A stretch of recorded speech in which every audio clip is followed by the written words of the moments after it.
Hi everyone, my name is Eva Greyeyes and I'm a 16-year-old from Toronto.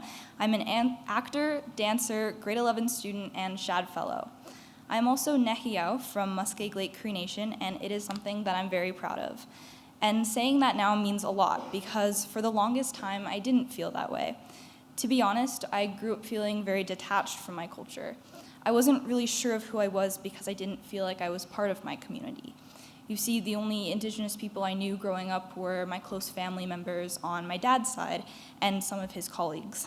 I've never gone to school with another Indigenous person who was my age. I remember in elementary school, kids would laugh at the illustrations of Indians running around in the pages of our history textbooks, and I remember sitting there uncomfortably, not saying anything, wondering if they knew that I was First Nations, and wondering if they thought that that was a cool thing to be. So when I was younger, it wasn't ever something that I really valued. I think the experience that pretty much sums up my feelings was during the first week of grade 9 for me. I was at a massive public high school in Toronto, and it was the very first class of our Aboriginal arts course. And I remember this moment so clearly. The teacher looks around the room and asks if anyone in here is actually Native. And so I raised my hand up in the air high because I am, and expecting to see some others, and it was just me, alone, with my hand up. But how, in that class specifically for Indigenous art, and even in that diverse school of 2,000 teenagers, was I not able to find another person like me?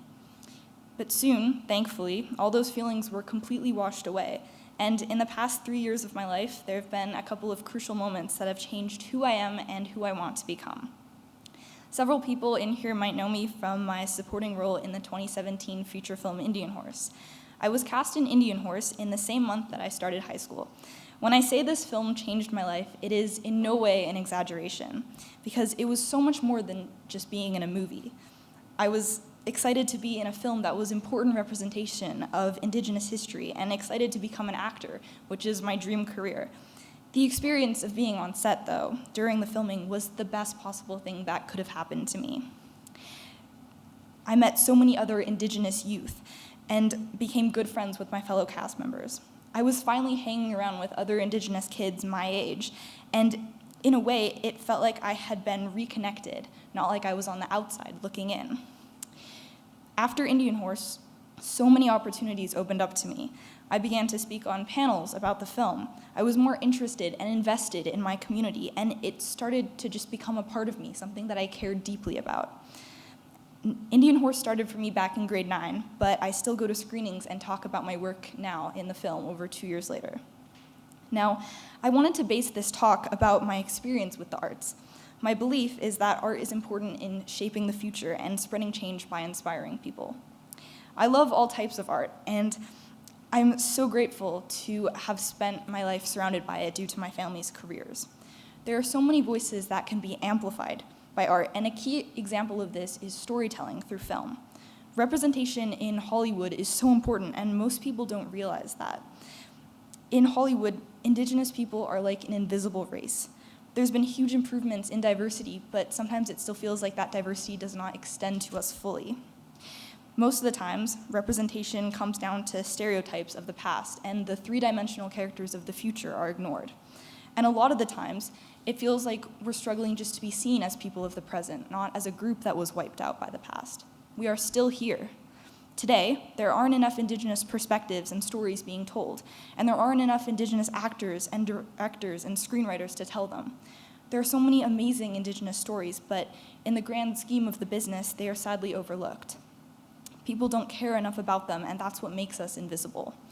A couple of months ago, I spoke on a panel about inclusion and diversity in STEM, and one of the other speakers said something I'll never forget. He said, "Diversity is a statistic, inclusion is something that you feel." Just looking up at a screen and seeing someone like you up there, that is the feeling of inclusion. My dad started acting because he saw Indigenous people up on the movie theater screens, and then I guess I started acting because it was the coolest thing in my world to see him up on that screen too. Of course, I would love to become an actor, but that would only be a career. Who I want to be outside of that is another question entirely. So I've asked myself many times, who do you want to be? And especially with university applications looming in the distance, everybody asks me all the time. The answer is that I still don't know, but I do know one thing. I want to become a leader, and I want to create positive change.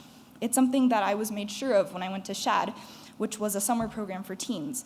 It focused on leadership and collaboration, entrepreneurship, and STEM. Because of SHAD, I was a panelist back in November at the Canadian Science Policy Conference, and they let me publish an editorial piece on their website.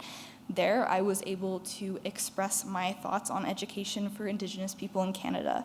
It was an opportunity to share my opinion on an issue that was really important to me.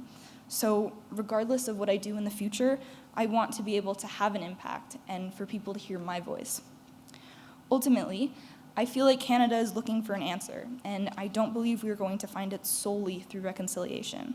Recently, I learned of and also started believing in the concept of resurgence, which is working towards rebuilding our culture and coming back stronger in the future, rather than focusing on the past. Today, Indigenous leadership is what gives me hope that our culture will resurge. More chances for Indigenous people to become these leaders is what Canada needs. This is what I believe to be resurgence. Resurgence is opportunity. Having opportunities available to you, no matter whether it's for actors to see more Indigenous characters in Hollywood, or for students to have equal access to education, or for everyone to have an access to language and culture, and just being able to have your voice heard on the opinions and topics that matter. Just seeing events like this, listening to people who really inspire me speak, and being surrounded by people who support this leadership and resurgence of our people. Unlike that day in the art classroom with my hand raised, I feel like I'm not alone anymore. Thank you.